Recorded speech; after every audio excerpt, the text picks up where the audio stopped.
నమస్తే నేను Santosh. Welcome to leader. ఇవాళ లీడర్ మనతో పాటు గజపతి నగరం వైసీపీ ఎమ్మెల్యే అభ్యర్థి బొత్స అప్పల్ నర్సయ్య గారు ఉన్నారు. వారితో మాట్లాడదాం. నమస్తే అప్పల్. నమస్కారం అండి. ప్రచారం ఎలా సాగుతోంది? ప్రజల నుండి స్పందన ఎలా ఉంది? ఈసారి మాత్రం ప్రజల స్పందన మాత్రం చాలా బాగా కనిపిస్తుందండి. అంటే మేము ఊహించలేదు ఎంత స్పందన వస్తుందండి. దానికి కారణం ఏంటంటే 5 సంవత్సరాలు మా జగన్మోహన్ రెడ్డి ఇచ్చిన ఏదైతే నవరత్నాల కార్యక్రమం ఉన్నాయో అవన్నీ కూడా ప్రజలకు సిరువయ్యాయి కాబట్టి ఈరోజు ప్రజల నుంచి మంచి స్పందన కనిపిస్తుందండి ఈరోజు. అందుకే ఎన్నికల్లో మేము 100% గెలుస్తామనే ధీమా భరోసా అయితే మాకైతే ఉందండి. సంక్షేమ పథకాలు ఈ 5 ఏళ్లలో ప్రతి ఇంటికి చేరాయనుకుంటున్నారా? 100% సార్. ఎందుకంటే మేము గడప గడపకు వెళ్ళినప్పుడు కూడా అక్కడ ఎక్కడ కూడా మాకు వ్యతిరేకత అనేది కనిపించలేదు. గ్రామాల్లో కూడా మాకు అందే బాబు అని ఎక్కడైనా డెమోక్రటిక్ మిస్టేక్స్ ఏమైనా ఉంటే అక్కడ మేము సాల్వ్ చేసి వాళ్ళకు కూడా అందించే కార్యక్రమం సార్. మేము ఎక్కడ కూడా పార్టీలు చూడలేదు. మేము ఎక్కడ కూడా అక్కడ అర్హత ఉందా లేదో అని చూసుకుందాం. ఏ ఒక్క కార్యక్రమం చేసి నా నియోజకవర్గం 100% ఇచ్చానని ఆత్మసంతృప్తి అయితే నాకైతే ఉంది. ఈ 5 ఏళ్లలో గజపతి నగరానికి బొత్స అప్పల్ నర్సయ్య చేసిన అభివృద్ధి ఏంటి? 5 సంవత్సరాలు ఏదైతే ఎన్నికల ముందు నేను చెప్పానో నియోజకవర్గంలో నాకు అవకాశం ఇవ్వండి అని ఏదైతే నేను చెప్పానో, ఏదైతే డిగ్రీ కాలేజ్ కావాలని చెప్పి గజపతి నగరంలో తాలూకు స్టూడెంట్స్ కల దాన్ని నెరవేర్చి పెట్టే కార్యక్రమం చేశాను. దాని ఫుల్ ఫ్లెడ్జ్డ్గా క్యాబినెట్లో కూడా స్టీచింగ్ అండ్ ఆన్స్టైంగ్ పెట్టి అవి కూడా అప్రూవల్ చేసి ఇచ్చే కార్యక్రమం చేశాను. అదేవిధంగా 30 బెడ్ హాస్పిటల్ 100 బెడ్ హాస్పిటల్ కావాలని ప్రజలు చిరకాలు కోరికండి దాన్ని కూడా నెరవేర్చి ఈ రోజు ఏమో 100 బెడ్ హాస్పిటల్ కట్టే కార్యక్రమం చేశాను. అదేవిధంగా ఏదైతే చిరకాల కళ అండి గజపతి నగరానికి ఏదైతే బైపాస్ రోడ్ కావాలని చెప్పి అది కూడా సుమారు 40 కోట్ల రూపాయలు ఎన్డీబీ నిధుల నుంచి తీసుకొచ్చి ఆ కార్యక్రమం కూడా నెరవేర్చే కార్యక్రమం చేస్తున్నాం. ఎక్కడెక్కడ నియోజకవర్గంలో త్రాగునీరు కానీ మరి రోడ్లు కానీ ఇబ్బంది లేకుండా రోడ్లన్నీ కూడా మార్కెట్ అవునాయండి, ఆర్ఎన్బి రోడ్లు అవునాయండి, ఇవన్నీ కూడా ఫుల్ ఫ్లెడ్జ్లో చేసి ఈరోజు నియోజకవర్గ ప్రజలకేమో నేను మళ్ళీ ఎన్నికలకు పోటీ చేస్తున్నానండి. అందుకే నాకు ప్రజలు నేను ఏంటి ఓటు అడుగుతున్నానంటే నేను అభివృద్ధి చేశాను, నాకు ఓటేయండి అని చెప్పి మళ్ళీ ధైర్యంగా వెళ్ళి గ్రామాలకు వెళ్ళి ఓటు అడుగుతానండి. అందుకే ప్రతిపక్షాలను విమర్శించో లేకపోతే వాళ్ళేమో క్యాష్ చేసుకోవాలని చెప్పేసి నేను ఇప్పుడు కూడా చేయట్లేదు. ఏదైనా విలేజ్లోకి వెళ్తే ఆ రోజు ఎన్నికల ముందు నేను ఏదైతే చెప్పానో మళ్ళీ మీ దగ్గరకు వస్తున్నాను నన్ను ఆశీర్వాదం చెప్పి ప్రజలకు వెళ్ళి అడిగే పరిస్థితి నాదండి. అంటే ప్రజలు మీరు చేసిన అభివృద్ధిని గుర్తించారంటారా? 100% గుర్తించారండి. నాకైతే పూర్తి నమ్మకం విశ్వాసం ఉంది. ప్రజలు తెలుసాను. ఎందుకంటే 2001 రాజకీయాలు వచ్చిన దగ్గర నుంచి జడ్పీటీసీగా అదే కాన్స్టిట్యూన్సీలో 2 సార్లు ఉన్నాను. ప్రజలకు చాలా నేను దగ్గరలో ఉంటాను. 5 సంవత్సరాలు కూడా ప్రజలతో అంటిపెట్టుకుంటాను నేను. అంతేగాని ఎక్కడికి బయటకు వెళ్ళాను. 5 సంవత్సరాలు రోజు గజపతి నగరం వెళ్తుంటాను, ప్రజల తాలూకు వ్యవక్షేమాలు తెలుసుకుంటుంటాను. తెలుసుకొని ఎక్కడైనా ఇబ్బంది ఉంటే వాళ్ళు వచ్చి నాతో డిస్కస్ చేస్తారు. కాబట్టి ప్రజలకు దగ్గరగా ఉంటాను కాబట్టి ప్రజలు ఏమో నన్ను గౌరవిస్తారు, ఆదరిస్తారండి. వైసీపీ 5 ఏళ్లలో ఓన్లీ సంక్షేమ పథకాలను మాత్రమే నమ్ముకుందా? అభివృద్ధి ఏమైనా జరిగింది? నా నియోజకవర్గం చూసుకుంటే సుమారు 1900 కోట్ల రూపాయలు ఖర్చు పెట్టాను. 1900 కోట్ల రూపాయలు 1100 కోట్ల రూపాయలు సంక్షేమాలు ఖర్చు పెట్టాం. 800 కోట్ల రూపాయలు అభివృద్ధి కార్యక్రమాలు అంటే రోడ్స్ అవునాయండి, బ్రిడ్జెస్ అవునాయండి, అలాగే సచివాలయం బిల్డింగ్లు అవునాయండి, హాస్పిటల్స్ అవునాయండి, నాడు నేడు స్కూల్ బిల్డింగ్లు అవునాయండి, లేకపోతే ఏదైతే ఉపాధి హామీలో సిమెంట్ రోడ్లు అవునండి. ఇవన్నీ కలిసి సుమారు 800 కోట్లు ఖర్చు పెట్టాను. మరి ఇది అభివృద్ధి కాదా? ఒక సంక్షేమ రంగంలో ఎంతైతే ఖర్చు పెట్టానో ఈక్వల్గా అభివృద్ధి కార్యక్రమం అంతే ఖర్చు పెట్టాను. కాదని చెప్పానంటే తెలుగుదేశం పార్టీని ఇది కాదు ఎమ్మెల్యే గారు చెప్పారు తప్పు, లేకపోతే పలానా రోడ్డు వేయలేదని చెప్పానండి. ఈ నియోజకవర్గంలో ముఖ్యంగా అప్పల్ నర్సయ్య మీద భూ కబ్జా ఆరోపణలు ఎక్కువగా వస్తున్నాయి. దీని మీద మీరేమంటారు? భూ కబ్జా చేసే ముందు పలానా ప్రాంతంలో పలానా రైతు భూ కబ్జా చేసి చెప్పే దమ్ము ధైర్యం టైబుల్ కొందా చెప్పానండి. ఇక పలానా ఊర్లోనే పలానా సర్వే నంబర్లో నువ్వు భూ కబ్జా చేస్తుంది నోటికి ఏదో చెప్తారు. వాళ్ళు టీవీలో ఉన్నాక ఛానల్ ఉంది కానీ తెలుగుదేశం పచ్చ మీడియా ఉంది కానీ చెప్తుంటారు. మొన్న చంద్రబాబు ముందు ఒక మహిళ కూడా నేనేమో పోలీస్ కంప్లైంట్ కూడా ఇచ్చాను. ఎందుకు ఇవ్వగలిగాను నేను అంత ధైర్యం కదా? ఆ మహిళ ఎవరో తెలియదు నాకు, ఆవిడెవరో నాకు తెలియదు, ఆ భూమి ఎక్కడ ఉందో నాకు తెలియదు.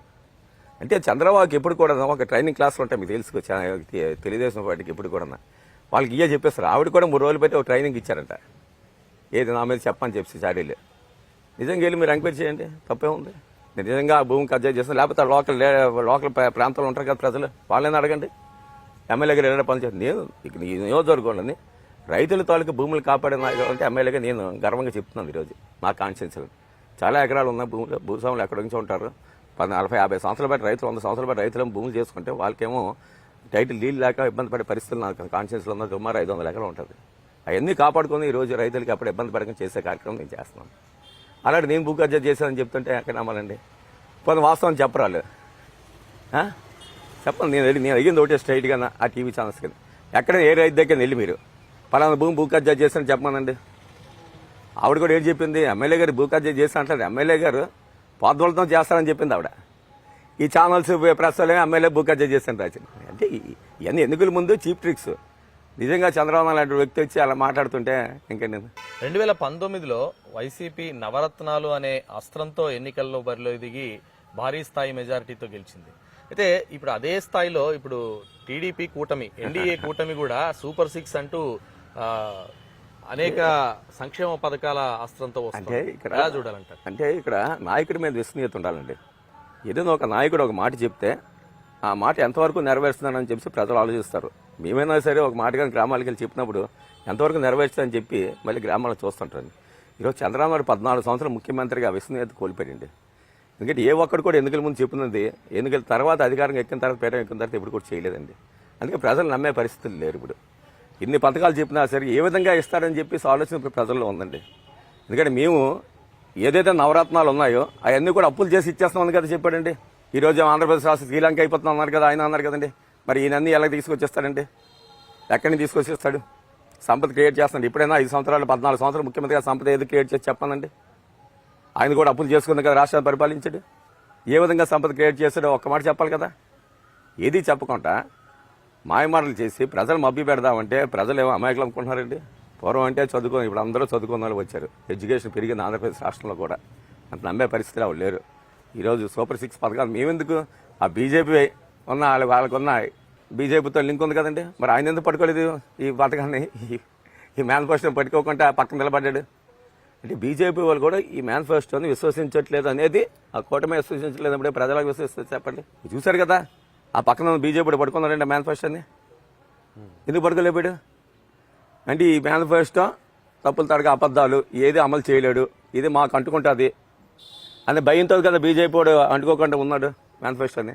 దానికి ముందు సమాధానం చెప్పన్నారు తెలుగుదేశం పార్టీ ఎందుకు బీజేపీ మేనిఫెస్టోని పట్టుకోలేదని చెప్పి సమాధానం చెప్పాల్సిన బాధ్యత చంద్రబాబు నాయుడికి పవన్ కళ్యాణ్ ఉంది ఈరోజు. అలాగే ప్రధానంగా మేనిఫెస్టోలో ల్యాండ్ టైటిలింగ్ యాక్ట్ ని రద్దు చేస్తామంటూ కూడా టీడీపీ అది పచ్చి బూత్ అండి. అది ఎందుకంటే ల్యాండ్ టైటిలింగ్ చట్టాన్ని తీసుకొచ్చింది ఎవరు? కేంద్ర ప్రభుత్వం. కేంద్ర ప్రభుత్వం ఇప్పుడు నీతో సగ్గుతుంది, నీతో కూటమే కదా. నువ్వు వెళ్ళి బీజేపీతో మాట్లాడితే ల్యాండ్ టైటిల్ చట్టాన్ని చెప్పి బీజేపీలు చెప్పిన ఎవరితో మేము వద్దన్నామా? ఇక్కడ ఆపేస్తాం మేము వెంటనే. ఇది మీరు కానీ తీసుకొస్తే మా ప్రభుత్వం తీసుకొస్తే ఇదేదో మేము ప్రజలకు ఏదో అన్యాయం చేస్తుంటే కానీ ఇది మా ప్రభుత్వం తీసుకుని రాలేదు. కేంద్ర ప్రభుత్వం తీసుకున్న చట్టాన్ని రాష్ట్ర ప్రభుత్వం అమలు చేయాలి ఎప్పుడైనా సరే. ప్రజాస్వామ్యంలో మనకు ఏదైతే కేంద్రం ఒక చట్టం తీసుకొస్తుందో ఆ చట్టాన్ని గౌరవించాల్సిన బాధ్యత రాష్ట్ర ప్రభుత్వానికి ఉంది. ఆ బాధ్యతని జగన్మోహన్ రెడ్డి ముఖ్యమంత్రిగా అమలు చేస్తున్నాడు.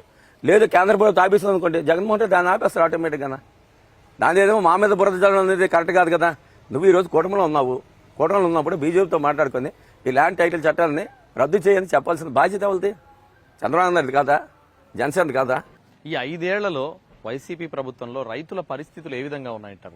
రాష్ట్రంలో బ్రహ్మాండంగా ఉన్నాయి. గత 5 సంవత్సరాలు వర్షాలు లేక రైతులు చాలా ఇబ్బంది పడే పరిస్థితి ఉంటే ఈ 5 సంవత్సరాలు ఎక్కడ కూడా వర్షాలు మాత్రం ఎక్కడ కూడా ఆగలేదు. వర్షం బ్రహ్మాండంగా పడ్డాయి. దానికి ఉదాహరణ ఏంటంటే మా తాటిపూడి ఎప్పుడు కూడా 5 సంవత్సరాలు తెలుగుదేశం ప్రభుత్వం ఎప్పుడూ ఎండిపోయేది.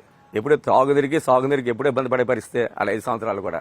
ఈ 5 సంవత్సరాలు ఎక్కడ కూడా మా తాటిపూడి ఎండిపోలేదు. కారణం నాయకుడు మంచోడు అయితే భగవంతుడు కూడా అలాగే కరుణిస్తాడు. మా నాయకుడు చేసే పనులు మంచివి కాబట్టి భగవంతుడు కూడా ఆశీస్సులు ఉన్నాయి కాబట్టి ఈరోజు మా రైతులు అక్కడ ఇబ్బంది పడలేదు, మా పంటలు అక్కడ పోలేదు, రంగులు కూడా హ్యాపీగా ఉన్నారు. ఉత్తరాంధ్ర అభివృద్ధి వైసీపీ ముందు వైసీపీ తర్వాత ఎలా ఉందంటారు? చాలా బాగుంది. మాది వచ్చి 5 సంవత్సరాలు మేము సంక్షేమ రంగాలకి ముందు ప్రాధాన్యత ఇచ్చాం. ఇంకొక 5 సంవత్సరాల అభివృద్ధి కార్యక్రమాలు కానీ ఉత్తరాంధ్ర అభివృద్ధి కానీ ఈరోజు దానికే కదా జగన్మోహన్ రెడ్డి గారు పరిపాలన రాజధాని ఏది పెట్టాడండి? దేని గురించి పెట్టాడు? ఉత్తరాంధ్ర అభివృద్ధి చేయాలన్న ఒక ఆకాంక్ష ఆలోచన ఉండబట్టే కదా ఈ తెలుగుదేశం ప్రభుత్వం ఎప్పుడైనా ఉత్తరాంధ్రాన్ని అభివృద్ధి చేయాలన్న ఆలోచన ఎప్పుడైనా చేశారా? దాన్ని అడ్డుకుంటున్నారు కదా తెలుగుదేశం ప్రభుత్వం ఈరోజు కానీ పరిపాలన రాజధాని కానీ వైశాఖ అయితే ఈరోజు ఎయిర్పోర్ట్ ఉంది, అక్కడ సీపోర్ట్ ఉంది, అక్కడేమో స్టీల్ ప్లాంట్ ఉంది, BSCL ఉంది, కార్మండ్లు ఉంది. ఇన్ని ఇండస్ట్రీస్ ఉన్నప్పుడు ఆటోమేటిక్గా ఐటీ సెక్టర్ ఎక్కడైనా డెవలప్ అవుద్ది? ఎక్కడ డెవలప్ అవుతుంది చెప్పండి? ఐటీ సెక్టర్ అనేది ఇండస్ట్రీస్ ఎక్కడ ఉంటాయో అక్కడ ఐటీ సెక్టర్ డెవలప్ అవుద్ది. అంతేగాని నువ్వు ఎక్కడ మంగళగిరిలో ఇండస్ట్రీ లేదని తీసుకొస్తే ఐటీ సెక్టర్ ఎక్కడ డెవలప్ ఎవరినండి మైపే పెడతావు? యువతని వాళ్ళకి మాకు మోసం చేస్తావు. చెప్తున్నది ఏంటంటే వైజాగ్ ఎప్పుడూ అభివృద్ధి చెందింది, మళ్ళీ దాన్ని రాజధాని చేయాల్సిన అవసరం లేదు, రాజధాని చేస్తేనే అభివృద్ధి అవ్వాల్సిన అవసరం లేదు అంటున్నారు. అప్పుడున్న రాజకీయ నాకు చాలా తెలివి తక్కువ. అందుకే కర్నూలు తీసుకొచ్చి హైదరాబాద్లో పెట్టారు. దేన్ని పెట్టారు? ఆ రోజు అభివృద్ధి చెందిన ప్రాంతాల్లో రాజధాని పెడితే ప్రజాధనం దుర్వినియోగం అవుతుంది. ముందు ప్రజాధనం దుర్వినియోగం అవ్వకుంటే పరిపాలన సాగించిన నాయకుడే మొనగాడు. అలాగా మొనగాడే మా జగన్మోహన్ రెడ్డి గారు. ₹1 ప్రజాధనం దుర్వినియోగం చేయకుండా రాజధాని దగ్గర పెట్టి ఆ డబ్బును ప్రజలకు పంచి అభివృద్ధి కార్యక్రమం తీసుకెళ్ళడానికి మంచి ఆలోచనతో చేస్తున్న కార్యక్రమం తప్ప ఇంకో ఆలోచన లేదు ఆయనకి. అందులో నీ ఉత్తరాంధ్ర ప్రాంతం వెనుకబడిన ప్రాంతాన్ని అభివృద్ధి దిశలో తీసుకుంటే ఇక పరిపాలన రాజధాని ప్రాంతం ఇంకా అభివృద్ధి దిశలో తీసుకెళ్తే ఒక మంచి ఆలోచన చేసిన కార్యక్రమాన్ని కూడా వీళ్ళు అడ్డుకట్టేస్తారు కదా. నీకు తెలుగుదేశం పార్టీ ఎంతసేపు కూడా వాళ్ళు దేనికి అక్కడ పెట్టారు అమరావతిలో రియల్ ఎస్టేట్ వ్యాపారం చేసుకోవడం కాదు ఇంకేటో చెప్పండి. అక్కడ ఎవరైనా మనం చదువుకున్న కానీ అక్కడికి వెళ్తే తెలిస్తే వాస్తవాలు రైట్ అని చెప్పి. విద్యా వైద్య రంగం ఈ 5 ఏళ్లలో అభివృద్ధి చెందిందంటారా ముందుతో పోలిస్తే? చాలానండి. అసలు జగన్మోహన్ రెడ్డి తాలూకా మనిషికి 2 కాళ్ళు ఎంత ముఖ్యమో జగన్మోహన్ రెడ్డి గారు 2 కాళ్ళు అనేది మాకు విద్యా వైద్యం చాలా ఇంపార్టెంట్. ఎప్పుడైతే రాష్ట్రంలో విద్య అనేది అభివృద్ధి చెందుతుందో రాష్ట్రం ఆర్థికంగా ముందుకెళ్తుందండి. అది ఫండమెంటల్ రూల్ అండి. ఇది దాన్ని 14 సంవత్సరాలు ముఖ్యమంత్రిగా చంద్రబాబు నాయుడు పట్టించుకోలేదు విద్యారంగాన్ని. ఈరోజు పేదవాడు చదువుల గురించి పట్టించుకున్న నాయకుడు ఎవరంటే జగన్మోహన్ రెడ్డి గారు. పేదవాడు అభివృద్ధి గురించి పట్టించుకున్న నాయకుడు ఎవరంటే జగన్మోహన్ రెడ్డి గారు. అలాగే వైద్యం ఎవరికి కావాలండి? పేదవాడికే కావాలి. అడితే డబ్బు ఉన్నది కాబట్టి ఆ డబ్బు అంటే 5 లక్షల నుంచి ఆరోగ్యం 25 లక్షలు చేయడానికి కారణం ఆ పేదవాడి తాలూకా ఏదైనా జబ్బు చేస్తే వాళ్ళ ఆరోగ్యాన్ని నిలబెట్టాలని ఒక మంచి ఆలోచన చేసిన కార్యక్రమం. కాబట్టి ఈరోజు విద్యా వైద్య అనేది మా ప్రభుత్వానికి 2 కళ్ళు లాంటివి. తప్పనిసరిగా దాని మీద రేపు 5 సంవత్సరాలు కూడా ముందుకెళ్తుంటాం. వైసీపీ 5 ఏళ్లలో ఈ వచ్చే ఎన్నికలకి వాలంటరీ వ్యవస్థనే ఎక్కువగా నమ్ముకుందంటారా? ఈ సచివాలయ వ్యవస్థ వాలంటీర్ వ్యవస్థ ఉండబట్టే కదా ₹1 లంచం లేకంటే ప్రజలకు ఎంత సర్వీస్ అందించామంటే దానికి కారణం ఈ 2 వ్యవస్థలే కదా. లేకపోతే మీరు ఎంత కాదనుకున్న ఈ వాలంటీర్ వ్యవస్థ ఇది లేకపోతే మామూలుగా ఎవరికి వెళ్ళినా సరే అమ్మ నీకేమో చేయూత 18,000 వేయడం లేకపోతే ఇచ్చిన ₹1 లంచం అంటే ఇమీడియట్ తీసిచ్చేస్తుంది ఆవిడ. ఎందుకంటే ఆవిడ కనిపిస్తుంది 18,000 కనిపిస్తుంది, ₹1,000 అది నథింగ్. ఇలాగా చాలా ఫ్రాడ్ జరిగేది. కానీ ఏమీ లేక నేరుగా అకౌంట్లో వేయడం వలన ఈరోజు ₹1 లంచం లేకంటే ఈ రాష్ట్రంలో ₹2,70,000 కోట్ల మేము డైరెక్ట్ డీబీగా ఇచ్చామంటే దానికి కారణం వాలంటీర్ వ్యవస్థ సచివాలయ వ్యవస్థ. ఈ 5 ఏళ్లలో వైసీపీ ప్రభుత్వంలో ఉద్యోగ ఉపాధి అవకాశాలు యువతకు ఎన్ని కల్పించారు? ఎందుకు కల్పించలేదండి? మీరు ఎదురు సచివాలయం వ్యవస్థ వల్ల యువతకి ఎంతకు వచ్చిందండి? ఉద్యోగాలు 2 లక్షల ఉద్యోగాలు రాలేదా? దాని తార్కాన్ని అదే కదా. ఇప్పుడే ఏ ప్రభుత్వం 2 లక్షల ప్రభుత్వ ఉద్యోగాలు ఇవ్వగలిగిందంటే చంద్రబాబు నాయుడు కబుర్లు చెప్తారు కానీ ఇప్పుడే ఇవ్వగలిగా 2 లక్షల ఉద్యోగాలు 2 లక్షల ఉద్యోగాలు ఇచ్చాం కదా. ఇప్పుడు ఉపాధ్యాయులు కూడా మాకు ఎందుకంటే విద్య కూడా మాకు చాలా ఇంపార్టెంట్.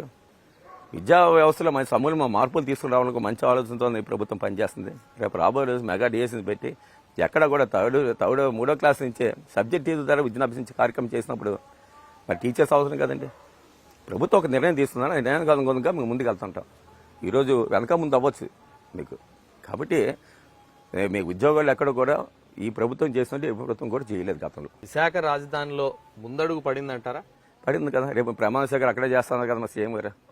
ఏదైనా చట్టపరంగా కొన్ని అడ్డంకులు ఉన్నాయి కాబట్టి ముందుగా అడుగు అయిపోయింది. లేకపోతే ఇప్పటికి ఎప్పుడో ఆయన వచ్చి విశాఖకి ఉండేవారు. చట్టాన్ని గౌరవించాలి. ఎవరైనా ప్రజాస్వామ్యంలో మనం ఆ చట్టాన్ని గౌరవిస్తాం కాబట్టి ఇంకా ఆగుతున్నాం మేము. అప్పలనరసయ్య గారు, మీ నియోజకవర్గంలో ముఖ్యంగా షుగర్ ఫ్యాక్టరీ మూతబడిపోయింది కదా, దానికి సంబంధించి ఎలాంటి చర్యలు ఉండబోతున్నాయి? అంటే ఈ షుగర్ ఇండస్ట్రీ అనేది దేశవ్యాప్తంగా కూడా మన రాష్ట్రంలో అయితే మొత్తం అన్ని ఫ్యాక్టరీలు కూడా మూతపడే పరిస్థితికి వచ్చాయండి. ఎందుకంటే సెంట్రల్ పాలసీ ఉంటుందండి. సెంట్రల్ పాలసీ పెట్టి షుగర్ ఫ్యాక్టరీ మనుగడ అనేది సాధ్యం అవుతుంది. ఆ సెంట్రల్ పాలసీ తీసుకున్న నిర్ణయాల వల్ల మన షుగర్ ఫ్యాక్టరీస్ మన రాష్ట్రంలోనేమో మొదపడే పరిస్థితి వస్తుంది. అసలు ఈ షుగర్ ఫ్యాక్టరీలు మూసేసింది తెలుగుదేశం ప్రభుత్వం అండి మా జిల్లాలో. అక్కడ నిజాం షుగర్ ఫ్యాక్టరీ బొబ్బుల్లో కానివ్వండి, ఇక్కడేమో మా కాన్స్టిట్యున్సీలో షుగర్ ఫ్యాక్టరీ కానివ్వండి, ఇది మా కాన్స్టిట్యున్సీలో షుగర్ ఫ్యాక్టరీ సహకార షుగర్ ఫ్యాక్టరీ అంటే విజయరామగ్రహ సహకార షుగర్ ఫ్యాక్టరీ, దాన్ని మూసేసి పరిస్థితి అంటారు. ఆ రోజు స్వర్గీయ రాజశేఖర రెడ్డి పాదయాత్రలో వచ్చినప్పుడు ఆ షుగర్ ఫ్యాక్టరీ కార్మికులందరూ కూడా గౌరవపడితే ఆయన తెరిపించారండి ఆ రోజు మళ్ళీ షుగర్ ఫ్యాక్టరీ. దానికి ప్రభుత్వ పరంగా డబ్బులు ఇచ్చి గ్రాంట్ ఇచ్చి తెరిపించే కార్యక్రమం చేశారు. ఆ తర్వాత మేము కాంగ్రెస్ ప్రభుత్వంలో ఉన్నంత వరకు కూడా రన్ చేసాం, బాగానే చేసాం. మేము దానికేమో రైతుల నుంచి కొంత కార్పొరేట్ ఫండ్ 5 కోట్ల వరకు డిపోజ్ చేసాం. ఎందుకంటే సహకార షుగర్ ఫ్యాక్టరీ కాబట్టి ఎప్పుడైనా ప్రభుత్వం కానీ దాన్ని కానీ ఏదో మూసేవాలంటే ఈ 5 కోట్లతో మనం కూడా కొంత మెయింటైన్ చేయొచ్చు అన్న ఉద్దేశంతోనే ఆ రోజు రైతుల దగ్గర డబ్బులు తీసుకొచ్చి 5 కోట్లు డిపాజిట్ చేస్తే ఇది తెలుగుదేశం ప్రభుత్వం వచ్చిన తర్వాత 5 కోట్లను కూడా ఏం చేశారో తెలియదు, రైతులు కలిగించారో తెలియదు. అంటే సహకార షుగర్ చాలామంది షేర్ హోల్డర్స్ కూడా మరి అందులో చనిపోయే పరిస్థితులు ఉన్నారు.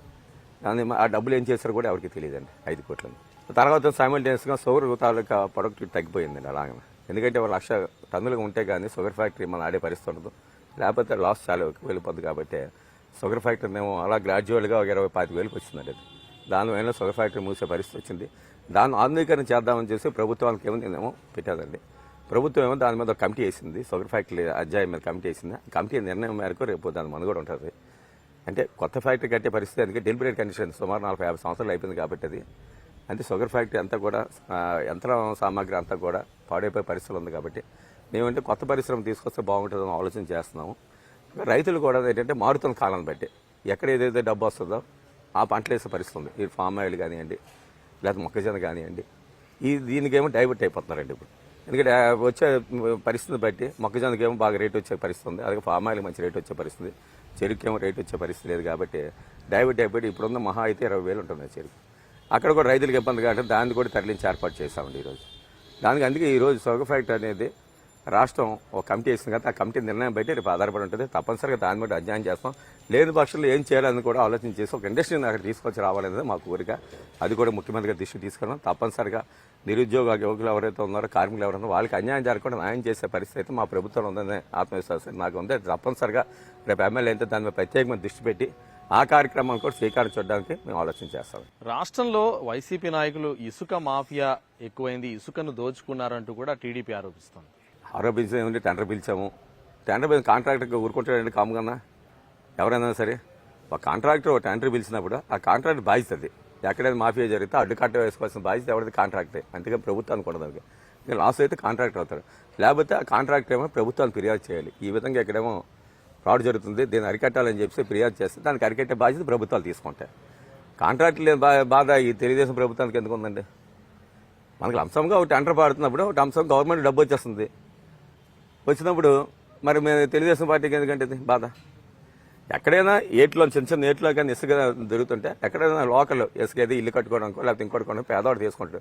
ఆ పేదవాడు తీసుకోకుండా మాఫియా అంటున్నారు వీళ్ళు. అంతకంటే ఇంకేం లేదు దీంట్లో. అంటే భవిష్యత్తులో గజపతి నగరం అభివృద్ధిపై ఎలాంటి విజన్ ఉంది? మేమైతే మాత్రం 95% మొత్తం అన్ని కంప్లీట్ చేస్తామండి. ఆర్బీకేలు కానీ, వెల్నెస్ సెంటర్లు కానీ, సచివాలయాలు కానీ. ఇంకా ఈ వ్యవస్థ గురించి ఇంకా ప్రజలకి పెద్ద అవగాహన లేకుండా పోయింది. అలాగే మా ప్రజాప్రతినిధులు కూడా అవగాహన లేదండి.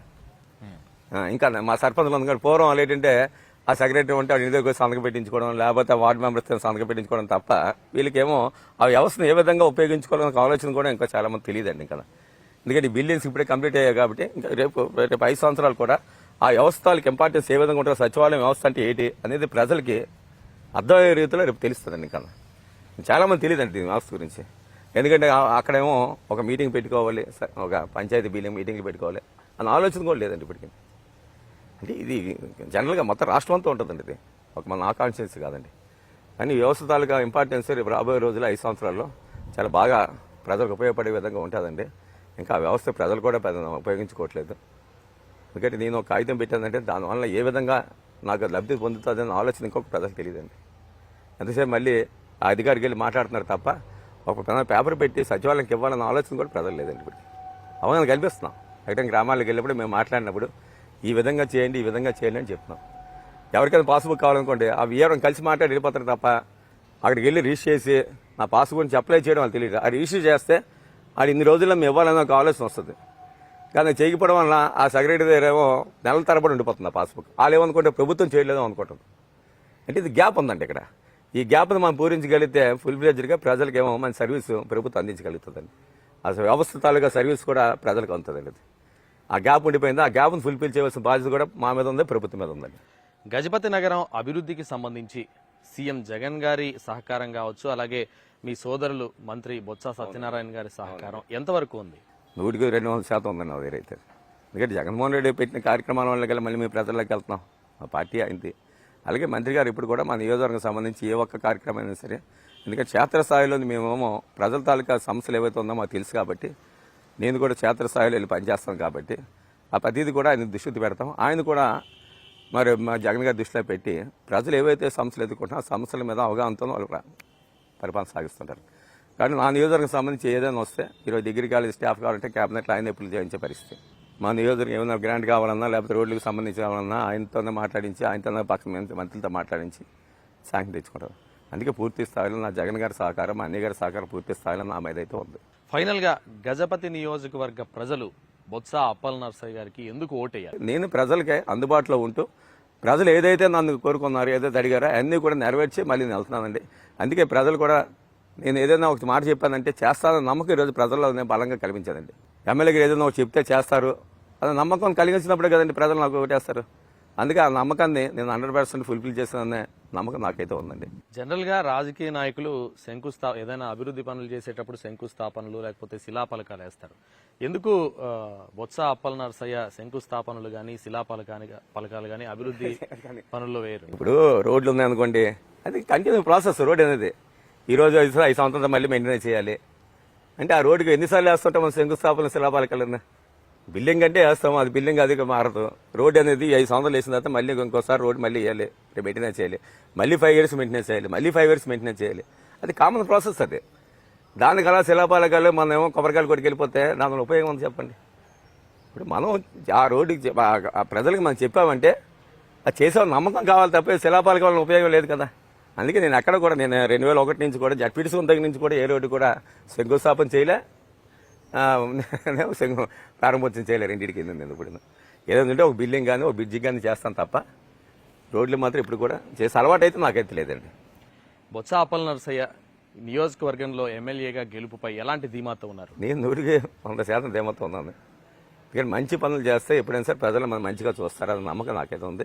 నేనైతే ఇప్పుడు కూడా రాజకీయాల్లో అవినీతికి కానీ ఆస్కారం ఇవ్వకుండా, నేనే కాదు మా నాయకుడు చేసిన సరే తప్పు చేస్తే నేను ఒప్పుకోను. తప్పు చేశారు అనిపిస్తే నేను వెంటనే పిలిచి నా దృష్టికి వస్తే దాన్ని పరిష్కరించి మా నాయకులు కూడా దెబ్బలాడే పరిస్థితి నాది.